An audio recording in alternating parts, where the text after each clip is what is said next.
జిల్లా సామర్లకోటలో పోలీసులు ధర్ణగా బిహేవ్ చేశారు. టపాసులు కాలుస్తున్న యువకులపై వీరంగం సృష్టించారు పోలీసులు. బాధితుడికి తీవ్రంగా గాయాలైనట్టు కూడా తెలుస్తుంది. టపాసులు కాలుస్తున్న యువకులపై దాడి చేశారు పోలీసులు.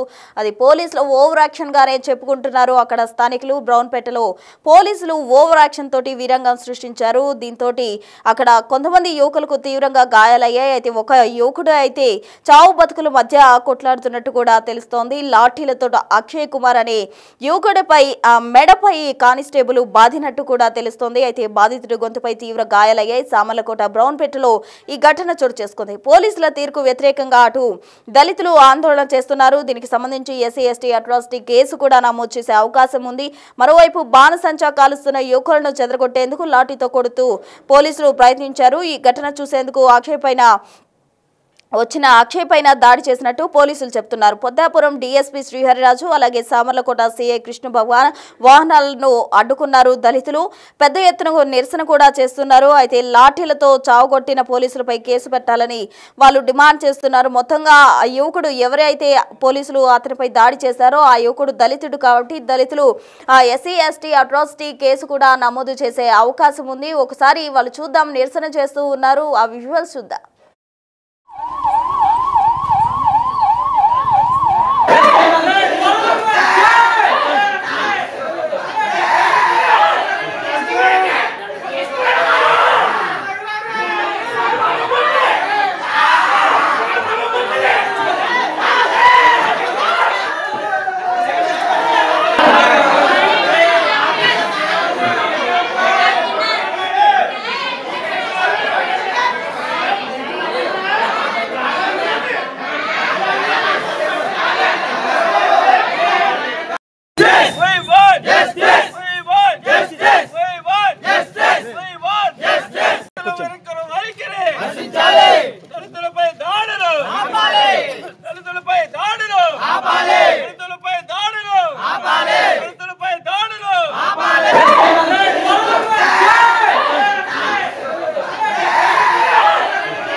కాకినాడలోని సామర్లకోటలో పోలీసులు టపాసులు కాలుస్తున్న యువకులపై తమ ప్రతాపం చూపించారు. ఈ నేపథ్యంలో వారిపై దాడి చేశారు పోలీసులు. క్రమంలో ఒక యువకుడి మెడపై కానిస్టేబుల్ దాడి చేయడంతో అతను ప్రాణాలతో కొట్టుమిట్టాడుతున్న పరిస్థితి. ఈ నేపథ్యంలో అక్కడ దళితులు తీవ్రంగా ఆందోళన చేస్తూ ఉన్నారు, నిరసనలు చేస్తూ ఉన్నారు. పోలీసులపై కేసు నమోదు చేయాలంటూ డిమాండ్ చేస్తున్నారు. సో ఆ యువకుడు దళితుడు కాబట్టి ఎస్సీ ఎస్టీ అట్రాసిటీ కేసు కూడా నమోదు చేసే అవకాశాలు లేకపోలేదు. దీనికి సంబంధించి తాజా అప్డేట్స్ అందించేందుకు మా ప్రతినిధి శివశంకర్ రాజమండ్రి నుండి సిద్ధంగా ఉన్నారు. శివశంకర్, చెప్పండి, కాకినాడలో ప్రజెంట్ సిచ్యువేషన్ ఏ విధంగా ఉండి అక్కడ దళితులందా కూడా చేరి తీవ్రంగా నిరసన వ్యక్తం చేస్తూ ఉన్నారు. ఆ యువకుడు చూస్తే ప్రాణాలతో కొట్టుమిట్టాడుతున్న పరిస్థితి. తాజా అప్డేట్స్ ఏంటి అక్కడ?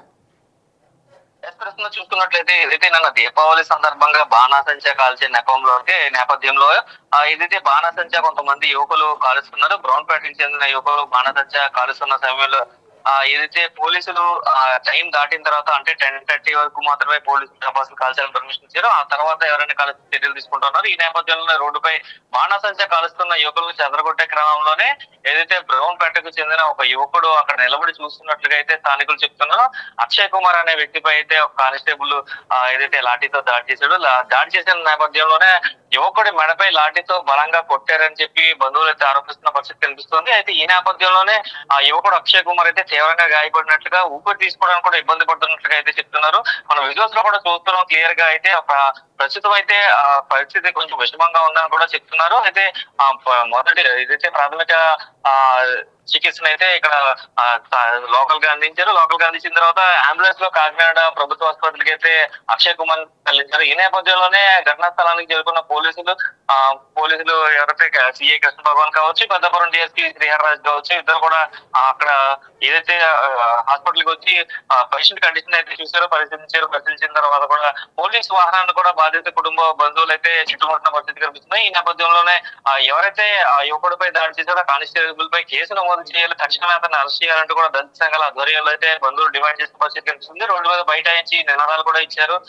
ఈ నేపథ్యంలో కొంత ఉద్రిక్త పరిస్థితి అయితే రాత్రి నెలకొన్న పరిస్థితి కనిపిస్తుంది. అయితే యువకుడి పరిస్థితి ఇప్పుడు ప్రస్తుతం అయితే ఆరోగ్యం పరిస్థితి అయితే ప్రస్తుతం కూడా ఇంకా కండిషన్ అయితే నార్మల్ అవ్వలేదంటూ కూడా వైద్యులు చెప్తున్న పరిస్థితి ఇక్కడ కనిపిస్తుంది. ప్రశ్న శివశంకర్, దళితులు అయితే తీవ్రంగా నిరసన వ్యక్తం చేస్తున్నారు. మనం విజువల్స్ లో చూస్తే కూడా అర్థమవుతుంది, అక్కడ కొంచెం ఉద్రిక్త పరిస్థితి అయితే చోటు చేసుకున్నట్టు తెలుస్తోంది. మరి ఇది సమసిపోయే అవకాశం ఉందంటారా? దీన్ని అంతా అదుపు చేయడానికి పోలీసులు ఎటువంటి చర్యలు తీసుకుంటున్నారు? ఇప్పటికే పోలీసులు ఏం జరిగిందనే దాని మీద పూర్తి స్థాయి ఎంక్వైరీ చేస్తున్నారు. సిఐ కృష్ణ భగవాన్ ఆధ్వర్యంలో అయితే ఈ ఎంక్వైరీ అంతా కూడా నడుస్తుంది. ఎందుకు దాడి చేశారో, ఆ దాడి చేసిన నేపథ్యంలో పోలీసులు లాఠీ చార్జ్ చేసిన నేపథ్యంలో అక్కడ ఏం జరిగింది అనేది కూడా చుట్టుపక్కల సీసీ కెమెరాల్లో కూడా ఏదైతే సీసీ కెమెరాలు ఉన్నాయో అవన్నీ కూడా గ్యాదర్ చేస్తున్నట్టుగా కూడా తెలుస్తుంది. ఎంక్వైరీలో ఒకవేళ కానిస్టేబుల్ తప్పు చేసినట్లు తేలితే కనుక ఖచ్చితంగా అతనిపై యాక్షన్ తీసుకుంటాం, కేసు నమోదు చేస్తాం అంటూ కూడా ఇప్పటికే దళిత సంఘాలకు హామీ ఇచ్చినట్టుగా కూడా మనకి సమాచారం అందుతుంది. Right, thank you Shivshankar. మొత్తంగా కాకినాడలోని సామర్లకోటలో మనం గమనించినట్లయితే లాఠీలతో పోలీసులు టపాసులు కాలుస్తున్న యువకులను తీవ్రంగా చావుగొట్టిన పరిస్థితి. ఈ ఘటన చూసేందుకు చాలా మంది అక్కడికి చేరుకున్నారు. అయితే అక్కడికి అదేవిధంగా అక్షయ్ అనే యువకుడు కూడా చేరుకున్నారు. ఘటన చూసేందుకు వచ్చిన క్రమంలో అతనిపై పోలీసులు దాడి చేశారు. అతని మెడపై పోలీసులు దాడి చేయడంతో అతను ప్రజెంట్ హాస్పిటల్లో ట్రీట్మెంట్ తీసుకుంటున్నాడు. తన సిచ్యువేషన్ కఠినంగా ఉంది. అతను చావు బతుకుల మధ్య కొట్లాడుతున్నాడు అంటూ కూడా అక్కడ ఉన్న వైద్యులు చెప్తూ ఉన్నారు. అయితే నేపథ్యంలో అక్కడ దళితులు అయితే తీవ్ర ఆందోళన వ్యక్తం చేస్తున్నారు. పోలీసులపై కూడా యాక్షన్ తీసుకోవాలి, వారిపై కేసు నమోదు చేయాలంటూ కూడా డిమాండ్ చేస్తున్నారు. ఎస్సీ అట్రాసిటీ కేసు నమోదు చేసే అవకాశం కూడా లేకపోలేదు. అయితే తాజాగా అక్కడ ఉద్రిక్త పరిస్థితి నెలకొన్న నేపథ్యంలో పరిస్థితిని పోలీసులు సమీక్షిస్తున్నారు. దీనికి సంబంధించి ఒక ఫుల్ స్టాప్ పెట్టే దిశగా కూడా అటు సిఐ కావచ్చు, ఇతర అధికారులు అడుగులు వేస్తున్న క్రమంలో వాళ్ళను కూడా అక్కడ ఉన్న ఆందోళనకారులు అడ్డుకునే ప్రయత్నం చేస్తున్నారు. మరి ఇది ఏ వివాదానికి దారి తీస్తుంది, ఎంత దూరం వెళ్తుంది అనేది చూడాలి. ఒకసారి దీనికి సంబంధించి అక్కడ వాళ్ళు మాట్లాడారు, ఒకసారి చూద్దాం. దీపావళి జరుపుకుంటున్న సందర్భంగా మరి అనేక రీతిగా ఎక్కడా లేదు, ఓన్లీ ఒక బ్రౌన్పేట, ఒక బొలుసులపేట. పోలీసులకు టార్గెట్ ఏంటంటే మాలోళ్ళు ఎక్కడున్నారు, మాదిగోళ్ళు ఎక్కడున్నారన్న విధంగానే టార్గెట్ చేసి వాళ్ళని భయభ్రాంతులకు గురి చేసి వాళ్ళ యొక్క ఆనందాన్ని చెడగొట్టడమే కాకుండా వాళ్ళని దారుణంగా కొట్టి చనిపోయే విధంగా ఈరోజు హాస్పిటల్లో ఒక బిడ్డ తల్లడిల్లుతున్న వేదన చూస్తుంటే మనసు బాధ కలుగుతుంది. కానీ ఇలాంటి చర్యలు పాల్పడుతున్న పోలీస్ పైన మరి జిల్లా యంత్రాంగం అయినటువంటి జిల్లా మంత్రి గారు, ఇన్ఛార్జ్ మంత్రి గారు, హోమ్ మినిస్టర్ గారు, హోమ్ మినిస్టర్ అనిత్ గారు, వీళ్ళందరూ కూడా సమాధానం చెప్పాలి. ఎందుకంటే రాష్ట్రంలో దళితుల పైన దాడులు ఎక్కువ జరుగుతున్నాయి. దీనిపైన విచారణ జరిపించాలి ఖచ్చితంగా. ఎందుకంటే మంత్రుల కనసన్నల్లో మరి ఈ యొక్క నియోజకవర్గం ఉంది కాబట్టి గతంలో ఇక్కడ మంత్రిగా పనిచేసినటువంటి హోమ్ మినిస్టర్ గారు చినరాజప్ప గారు మరి నిద్రపోతున్నారా, మరి ఏం చేస్తారో తెలియదు. మరి పోలీసు వారికి అన్ని అధికారాలు, కొట్టే అధికారం ఎక్కడిచ్చారండి? ఏ రాజ్యాంగం ప్రకారంగా అసలు కొట్టే అధికారం ఇచ్చారు?